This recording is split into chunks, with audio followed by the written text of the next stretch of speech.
आज हम भारतीय आधुनिक इतिहास के एक ऐसे अध्याय के बारे में बात करने जा रहे हैं जो कई लोगों के लिए आज भी एक अनकही कहानी है। यह कहानी है कश्मीरी पंडितों के पलायन, एक्सोडस की। मैं बस आपसे एक सवाल पूछकर शुरुआत करना चाहता हूँ। क्या आप ऐसी स्थिति की कल्पना भी कर सकते हैं जहाँ एक ही देश के लाखों लोगों को रातों रात अपना घर छोड़कर भागना पड़ा हो, वो भी सिर्फ उन कपड़ों के साथ जो उन्होंने पहने थे? क्योंकि वास्तव में यही हुआ था। उन्होंने किसी विदेशी धरती पर जाने के लिए सरहद पार नहीं की थी। नहीं, वे अपने ही देश के भीतर शरणार्थी बन गए थे। यह वाकई एक दिल दहला देने वाला विचार है और हमें यह समझने की ज़रूरत है कि यह कैसे हुआ। ठीक है, तो वास्तव में क्या हुआ था, यह समझने के लिए पहले हमें यह समझना होगा कि हम किन के बारे में बात कर रहे हैं। इस कहानी के केंद्र में कौन लोग हैं? हम कश्मीरी पंडितों के बारे में बात कर रहे हैं। और देखिए, यह कोई साधारण समुदाय नहीं है। वे कश्मीर घाटी के मूल निवासी स्वदेशी हिंदू ब्राह्मण हैं। वहाँ उनका इतिहास हजारों साल पुराना है। तो यहाँ याद रखने वाली मुख्य बात यह है, ये बाहरी लोग नहीं थे। वे कश्मीरी पहचान का एक मौलिक और अभिन्न अंग थे। सदियों तक वे शिक्षक रहे, प्रशासक रहे और क्षेत्र के सांस्कृतिक ताने बाने में गहराई से रचे बसे रहे।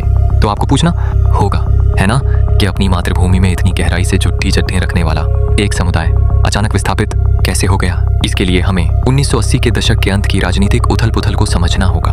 1957 के आसपास चीजें बिगड़नी शुरू हुईं। राज्य में चुनाव हुए जिन्हें व्यापक रूप से धांधली वाला माना गया और इससे जनता में भारी गुस्सा फैल गया। उस गुस्से ने उग्रवाद, मिलिटेंसी के पनपने के लिए एक आदर्श माहौल तैयार कर दिया। JKLF जैसे समूहों ने बहुत ताकत हासिल करना शुरू कर दी और उनका एक बहुत स्पष्ट लक्ष्य था कश्मीर को भारत से अलग करना। लेकिन यह राजनीतिक गुस्सा सिर्फ राजनीतिक नहीं रहा, यह जल्द ही बहुत अधिक भयानक रूप में बदल गया। यह आतंक का एक लक्षित अभियान, टारगेटेड कैंपेन बन गया, जिसे विशेष रूप से एक समुदाय के भीतर डर पैदा करने के लिए बनाया गया था। 1979 के अंत तक हिंसा रणनीतिक और व्यक्तिगत हो गई थी। टीकालाल टपलू और जज नीलकंठ गंजू जैसे प्रमुख समुदाय के नेताओं की दिन दहाड़े हत्या कर दी गई। इसने समुदाय में आतंक की लहर पैदा कर दी। और फिर जब उग्रवादियों ने रुबैया सईद का अपहरण कर लिया और सरकार उनके बदले अन्य उग्रवादियों को रिहा करने पर सहमत हो गई, तो इसने उन्हें और भी उत्साहित कर दिया। इसने उन्हें दिखाया कि शासन कमजोर था और यह सारा डर, यह सारी हिंसा एक अकेली खौफनाक रात की ओर बढ़ रही थी। एक ऐसी रात जो वास्तव में पॉइंट ऑफ नो रिटर्न बन गई। आपको यह तारीख याद रखनी होगी, 19 जनवरी 1990। यह वह रात थी जब कश्मीरी पंडितों के खिलाफ मनोवैज्ञानिक युद्ध अपने चरम पर पहुंच गया था। और जिस तरह से यह हुआ वह रोंगटे खड्डे कर देने वाला है। वहाँ मौजूद लोगों के अनुसार मस्जिदों के लाउड स्पीकर, जो आमतौर पर अजान के लिए होते हैं, पूरी घाटी में धमकियां देने लगे। पहली धमकी एक अल्टीमेटम था, रलिव गलिव या चलिव। इसका मतलब है इस्लाम कबूल करो, मर जाओ या छोड़कर चले जाओ। यही एकमात्र विकल्प दिए गए थे। लेकिन फिर यह और भी बुरा हो गया। रात भर एक दूसरा नारा गूंजता रहा और इसमें वास्तव में एक नरसंहार का इरादा छिपा था। असीगच्छी पाकिस्तान बतौरोस्त बतनीफसान। इसका अनुवाद है, हमें पाकिस्तान चाहिए, पंडित पुरुषों के बिना, लेकिन उनकी महिलाओं के साथ।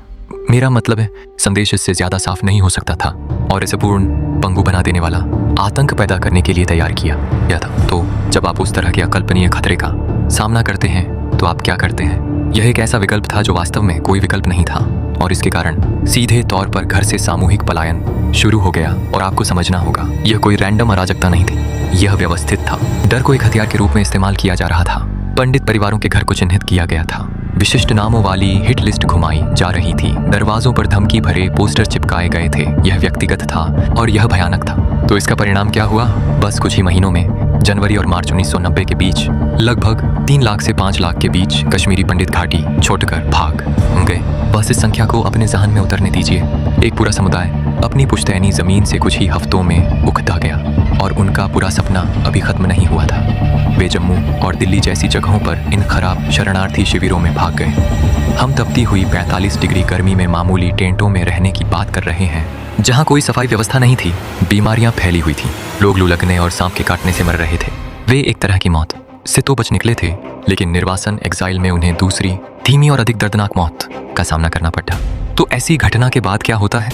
इसका असर, जैसा कि आप कल्पना कर सकते हैं, बहुत जटिल है। यह एक खंडित विरासत, फ्रैक्चर्ड लेगेसी है, जो विवाद और दर्द से भरी है। बहस का एक बड़ा बिंदु यह है कि सरकार क्या कर रही थी, विशेष रूप से उस समय के राज्यपाल जगमोहन। एक पक्ष कहता है कि उन्होंने पंडितों को पूरी तरह से विफल कर दिया, उन्हें उनकी रक्षा करनी चाहिए थी। दूसरा पक्ष तर्क देता है कि उन्होंने वास्तव में एक सुरक्षित निकासी का आयोजन किया जिससे अनगिनत जानें बची। सच तो यह है कि स्थिति इतनी बेकाबू हो चुकी थी कि कोई भी इसे संभाल नहीं पा रहा था। और यहाँ कुछ ऐसा है जिसे समझना बहुत जरूरी है। यह सभी मुसलमानों की सभी हिंदुओं के खिलाफ कहानी नहीं थी। यह सच नहीं है। मुस्लिम पड़ोसियों के ऐसे कई किस्से हैं जिन्होंने अपने पंडित दोस्तों को छिपाने के लिए अपनी जान जोखिम में डाल दी उन्हें भागने में मदद की। उस सारे आतंक के बीच ये मानवता के अविश्वसनीय उदाहरण थे। तो हम आज कहाँ हैं? यह अभी भी एक त्रासदी है। पंडितों का केवल एक छोटा सा हिस्सा ही कभी वापस जा पाया है। उनके कई घर नष्ट हो गए हैं या उन पर कब्जा कर लिया गया है, और समुदाय जो अब पूरे भारत और दुनिया में बिखरा हुआ है अभी भी न्याय का इंतजार कर रहा है, बस घर लौटने के अधिकार का इंतजार कर रहा है। और इसीलिए यह इतना मायने रखता है।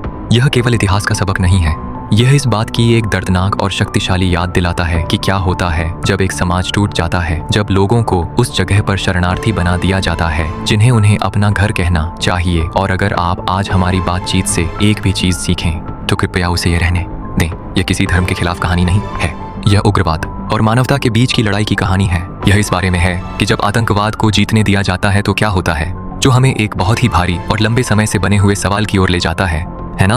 अब 30 साल से ज्यादा का समय बीत चुका है, तो उस समुदाय के लिए न्याय कैसा दिखता है जिन्होंने अपना सब कुछ खो दिया, अपना घर, अपना इतिहास, दुनिया में अपनी जगह। यह कुछ ऐसा है जिसके बारे में हम सभी को वास्तव में सोचने की जरूरत है।